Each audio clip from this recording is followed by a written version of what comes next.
Budapest by Billy Collins. My pen moves along the page like the snout of a strange animal, shaped like a human arm and dressed in the sleeve of a loose green sweater. I watch it sniffing the paper ceaselessly, intent as any forager that has nothing on its mind but the grubs and insects that will allow it to live another day.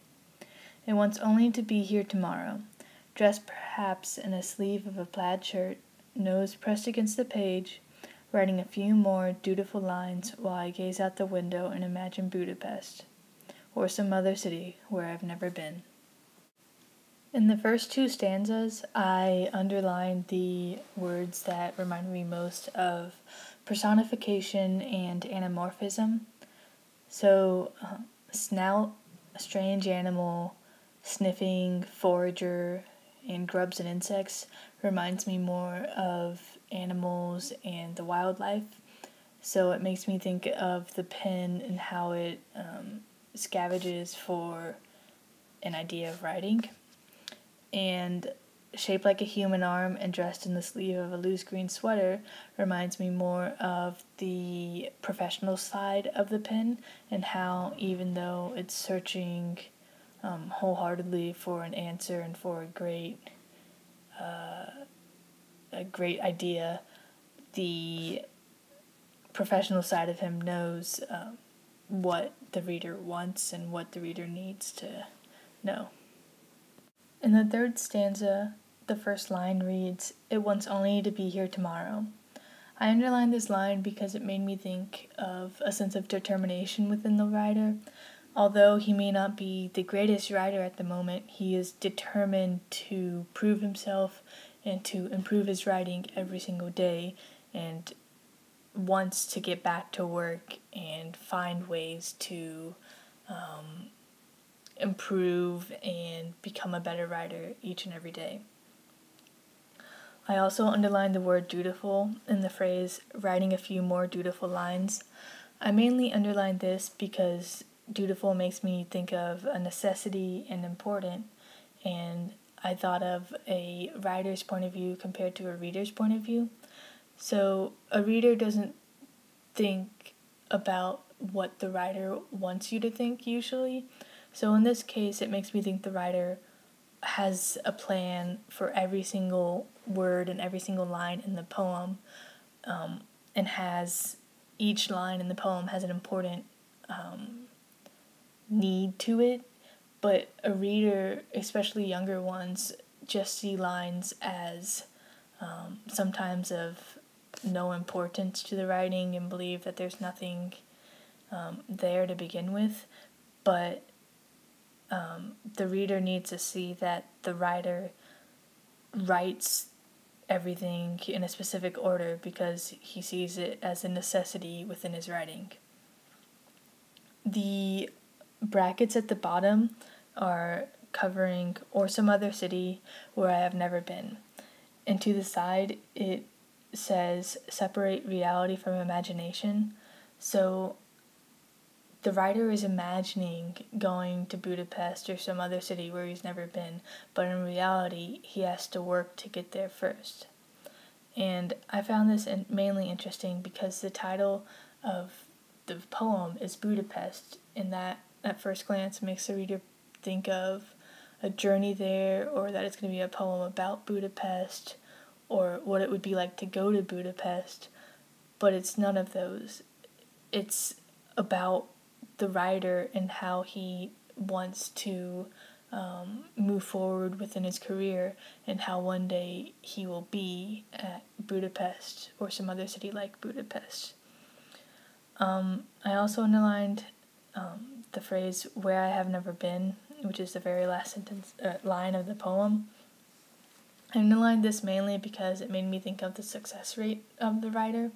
So if he's never been to Budapest, and from this context he's never been to many cities at all, it makes me think that he is an amateur writer but wants to become better, and the key word there is wants to.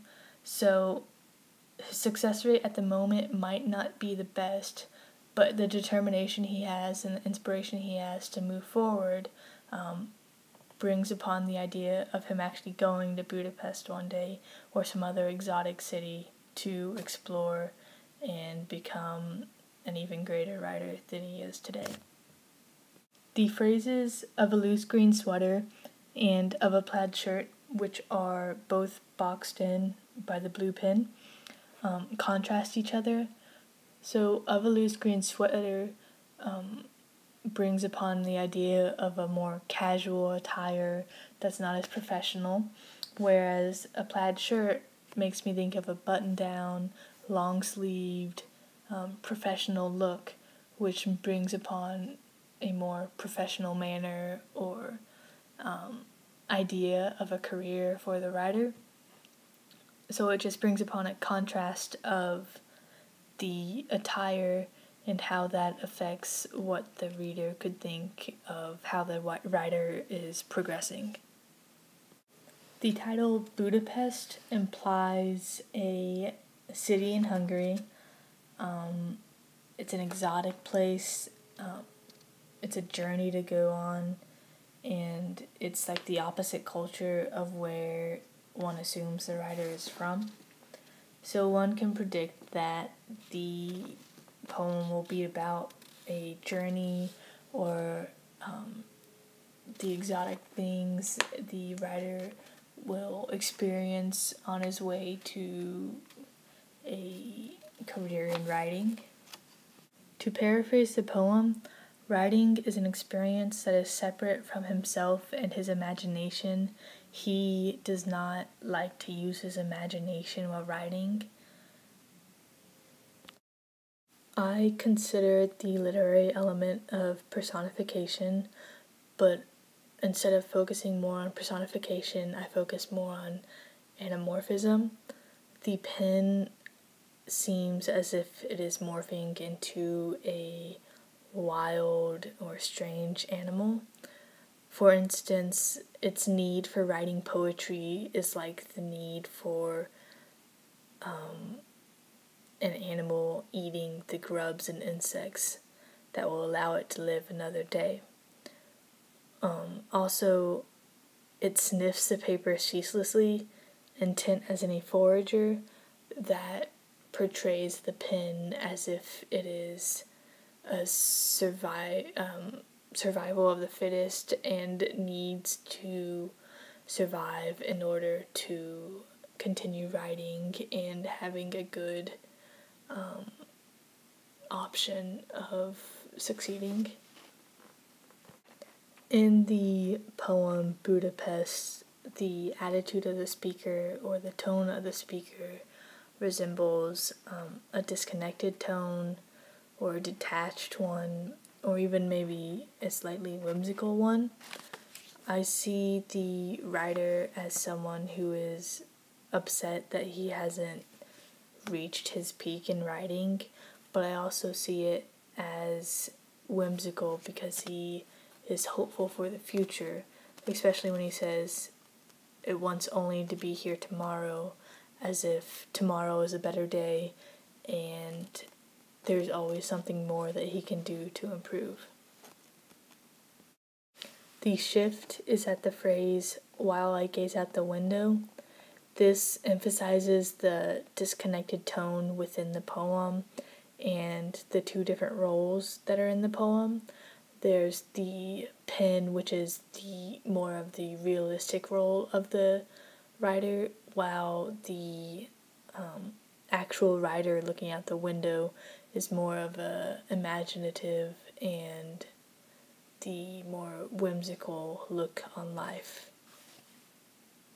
Revisiting the title now on a deeper interpretive level, the reader could be able to understand that Budapest, although not an exotic journey as could have been thought in the beginning, it is a motivation for the writer, and it encourages him to move forward with his writing.